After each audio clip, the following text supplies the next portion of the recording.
find out that there was a point in time in Buddha's life where his eyeballs were ready to fall out of his eyes because he had been depriving himself of food and was in a constant state of meditation.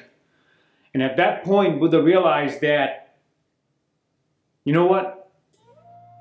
Hey guys, this is Coach KP, and today I'm going to talk about how the middle path is really a spectrum and not a solid state space where a lot of people, when we start out in spirituality, start to think that that's where Buddha intended his disciples to land. And as people start to explore Buddhism and some of these core concepts like the Four Noble Truths that we're going to talk about in a different video, tend to think that this middle path is smack in the middle of pain and pleasure, right? So let's backtrack a little bit. Buddha, in his teachings of the Four Noble Truths, talks about the cause of suffering, right? The cause of suffering is hankering for pleasure and avoiding pain. So pain and pleasure are on the two spectrums, and trying to lean towards pleasure and trying to lean away from pain is what causes misery, right? So when we embark on our journey and we first start to find out and we start to experiment with these concepts, it's very easy to think that that middle path is smack in the middle of pain and pleasure. What that means is essentially you are frozen as somebody who has a very stiff identity, right? So we tend to take the middle path, and in doing so, we cut ourselves from both the pain and the pleasure component of life. So in other words, we end up sort of missing out on a lot of joy, and we sort of gravitate away from pain, because if we do away with all of the pain in our life, then our ability to feel pleasure diminishes. And if we do away, or if we do not accept the pleasure in our lives, then our life also sort of becomes this space that is, it may not have a lot of pain, but it also isn't very human-like, right? So this space of stiffness is where a lot of us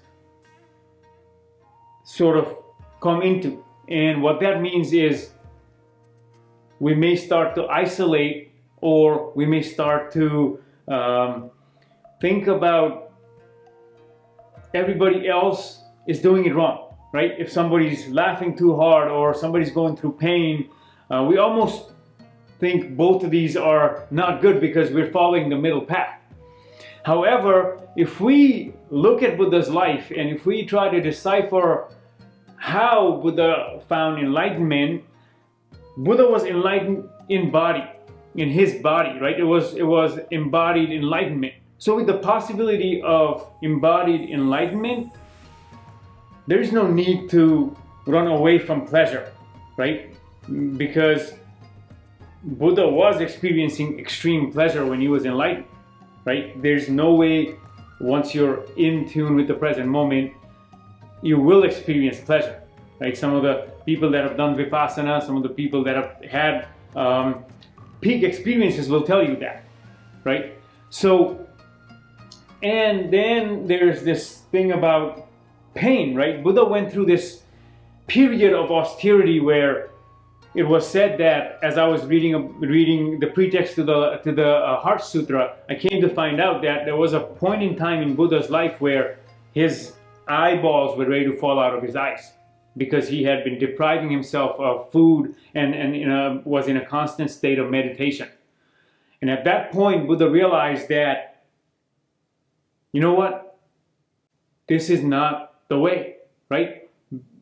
Killing your body, being totally austere and devoid of any food, any pleasure, is not a way to enlightenment.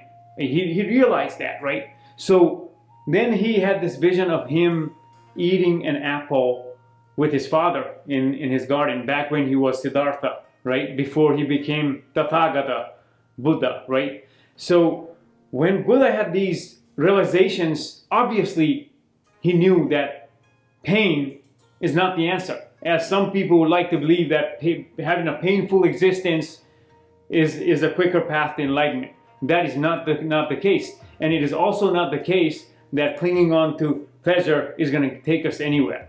Having said that, the middle path then is really a spectrum of being sort of oscillating between pain, pleasure, and everything in between, and being okay with that. So when we talk about the middle path, I have yet to hear about people talk about acceptance, right?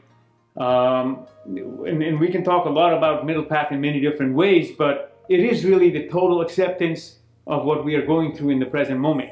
That is the middle path. A middle path is a spectrum, right? And that's what I have been sort of internalizing over the last few days, and that's what I wanted to bring to you guys. I have a little bit of a new setup in my studio, got a new camera, so hopefully I'm going to continue to make more videos. There's some exciting interviews coming in this channel, so stay tuned, and let me know what you think about, what is your thoughts on what the middle path is. All right, and again, I am not talking about this from a intellectual literary perspective. This is something that throughout the course of my living I've come to understand, and it works for me. This is Coach KP. Peace.